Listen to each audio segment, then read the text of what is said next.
Okay, so we're gonna look at the take-home problem that I did. The sections that this problem covers are biological and chemical kinetics, and then macroscopic mass transfer. The CMs I'm covering are 1 through 3, and course metric 10, which is the one I want credit for.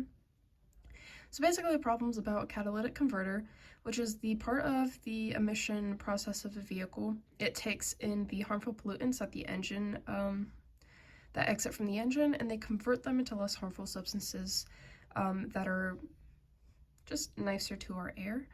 So the catalytic converter is operating at steady state, and it's reducing CO, so carbon monoxide, through oxidation. And this is the reaction that describes this process. So carbon monoxide gas plus 1/2 O2 plus N2 becomes carbon dioxide, and N2 is inert in this formula. So the inlet gas, this is what we're given. We have the streams, so we have carbon monoxide is entering at 100 moles per hour, oxygen's entering at 50 moles per hour, and then the inert nitrogen gas is entering at 15 kilograms per minute. So the catalytic converter achieves a fractional conversion of carbon monoxide of 90%, and then the exhaust gas leaves at a temperature of 200 degrees Celsius and an absolute pressure of 0.95 atm. So our goal in this problem is to calculate the volumetric flow rate of the entire gas stream in meters cubed per minute. So our first step is going to be to convert our nitrogen gas flow to moles per hour, which involves some of course metric 1.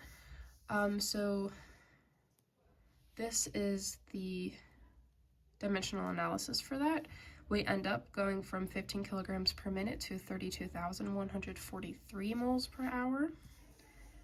Then we have to determine what the limiting reaction is. This involves some of course metric 3.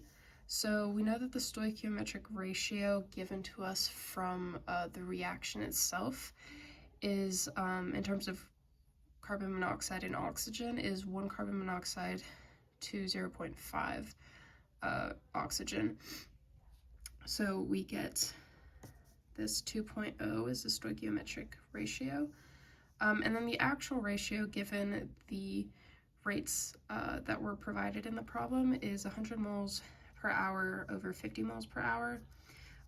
Because the actual ratio and the stoichiometric ratio are the same, we don't have a limiting reaction in this. They're both consumed equally. Then we're going to do our diagram. So for course metric 10, this just shows what goes in and out of the catalytic converter. So we're going to use the fractional conversion of 0.9 to complete material balance. So we can see how much carbon monoxide was consumed given the 100 moles per hour that go in, times that 0.9 fractional conversion gives us 90 moles per hour. We can do the same thing to see how much O2 is consumed, and then use that 90 moles of carbon monoxide to understand how much carbon dioxide is generated.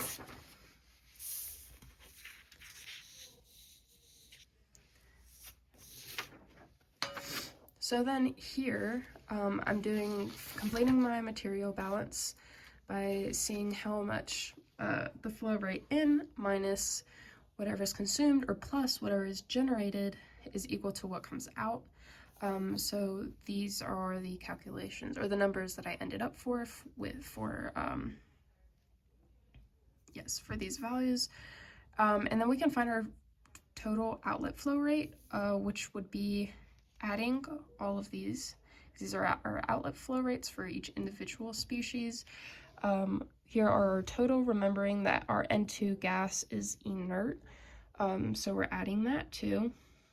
And we end up with 32,248 moles per hour. The problem tells us to convert to moles per minute, so using course metric 1 again, we're going to take our total flow rate and we're going to say this 32,248 moles over 1 hour convert to minutes. So we have 537.5 moles per minute. This is the information we're giving about our temperature, converting to Kelvin. And then we're going to use our ideal gas law for volumetric flow. So we're taking our volumetric flow and we're plugging in these values, and we're getting our volumetric flow here in terms of liters per minute. Now the problem asks us to convert it to meters cubed per minute. So we're using course metric 1 again, and we're doing a dimensional analysis to convert from 21,967.7 to 21.97 meters cubed per minute, and that's our final answer.